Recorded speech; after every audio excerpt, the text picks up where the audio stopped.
জনপ্রিয় ধারাবাহিক চিরদিনই তুমি যে আমার এর দর্শক মহলে এসেছে এক বড় খবর।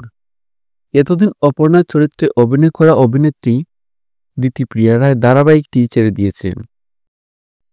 নায়িকা ছাড়া ধারাবাহিকের গল্প তো এগোবে না, তাই সিরিয়ালে আসছে এক নতুন মুখ।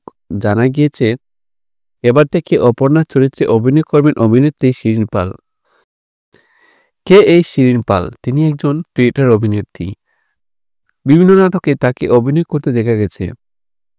ছোট পর্দায় ধারাবাহিক এটিই তার প্রথম কাজ।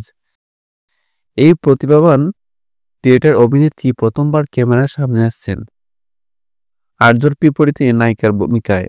আর্যর পাশে নতুন অভিনেত্রী শিরিন পালকে কেমন লাগবে তা জানতে অবশ্যই কমেন্ট করুন। এই বিষয়ে সমস্ত খবর পেতে এবং আরও আপডেট জানতে এখনই আমাদের ইউটিউব চ্যানেলটি সাবস্ক্রাইব করে নিন এবং ভিডিওতে একটি লাইক দিন।